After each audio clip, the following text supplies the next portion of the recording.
Todas, soy Luciano Gato y hoy en una nueva edición del Club del Fallo les traemos un caso muy polémico y controvertido debido a la figura pública que se encuentra involucrada en el mismo, que es el caso Héctor Beira. ¿Quién es Héctor Beira, más conocido como popularmente El Bambino? Héctor Beira, El Bambino, fue un ex jugador de fútbol y ex director técnico también de fútbol respectivamente, donde el 17 de octubre del año 1987 estaba saliendo de su departamento ubicado en el barrio porteño de Caballito, donde es interceptado por un pequeño de 13 años llamado Sebastián, un amiguito de Sebastián y el papá de Sebastián, donde le piden a su ídolo futbolístico un autógrafo. Este accede, pero manifiesta que su lapicera no tenía tinta y que si lo acompañaba este pequeño al departamento podría buscar una lapicera con tinta y efectuar así el tan ansiado autógrafo. Este pequeño accede. 5 horas más tarde, después de esto, el pequeño se presenta con su papá en la comisaría a efectuar la denuncia por el delito de violación contra el Bambino Beira. El pequeño alega que el Bambino lo invita a su departamento, entran a su departamento y el Bambino ahí lo obliga a bajarse los pantalones y concretó el acto de violación.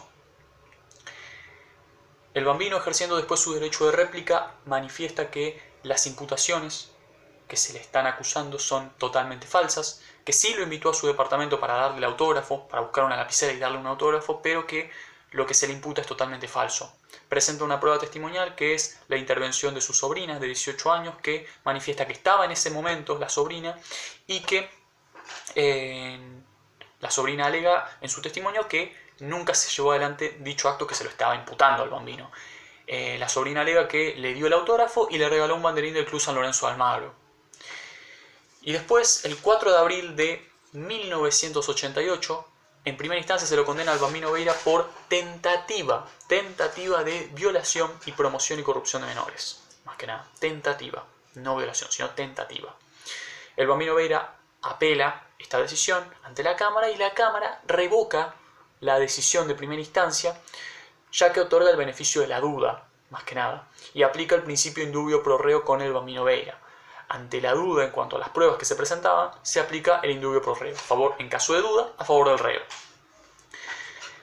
La familia de Sebastián, no conforme con este tema, apela, llega a la Corte Suprema de Justicia de la Nación y la Corte Suprema de Justicia de la Nación, un 24 de abril de 1988, la Corte establece que la sentencia de la Cámara es totalmente arbitraria. Es totalmente arbitraria porque las pruebas no se valoran de manera conjunta, sino de manera separada, y por lo tanto la Corte le ordena a la Cámara volver a llevar adelante una nueva sentencia. La Cámara lo hace y un 30 de agosto de 1991 la Cámara encuentra culpable al Bambino Beira del delito de violación, y condena al Bambino Beira a 6 años de prisión. Primera instancia fue tentativa, segunda instancia fue violación. 6 años de prisión. ¿Qué pasa con esto? El Bambino Beira ingresa al establecimiento carcelario el 4 de octubre de 1991 y apela esta decisión.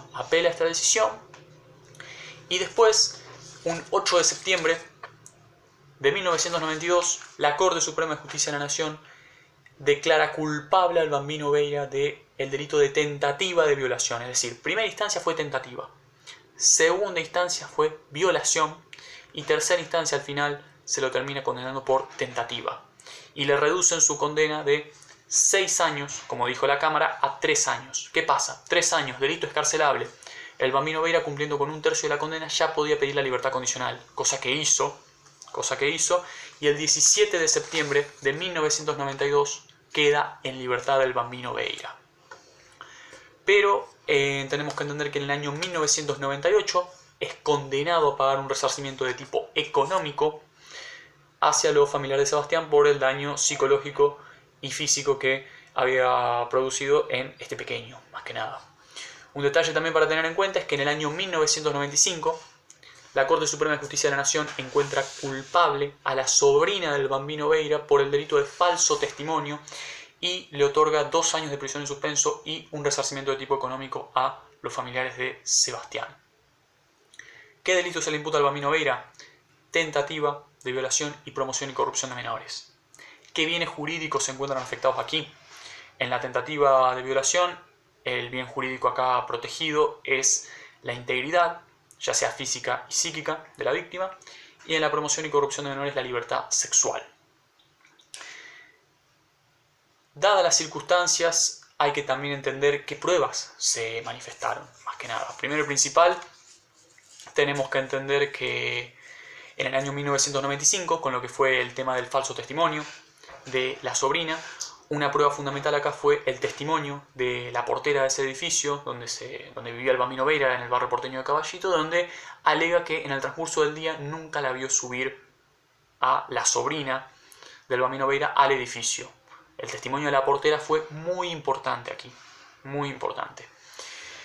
Y un conjunto de pruebas muy importantes, por ejemplo, para el caso de Sebastián en primera instancia fue un dictamen de distintos médicos que alegan que había lesiones anales en el pequeño Sebastián. Fueron pruebas muy importantes que obviamente trajeron dudas, polémicas por obviamente la decisión que se tomó en primera instancia de calificar el delito como tentativa y no como violación después de presentar esas pruebas de los médicos. Pero bueno, déjanos en tus comentarios por favor tu opinión en base a cómo crees que la Corte se manejó en base a este tema y obviamente tu opinión en base a si fue mucho o poco el tiempo que se lo condenó, si estuvo bien o si estuvo mal, el criterio que se tomó en cuanto a la Corte. Y bueno, nos encontramos en el próximo video.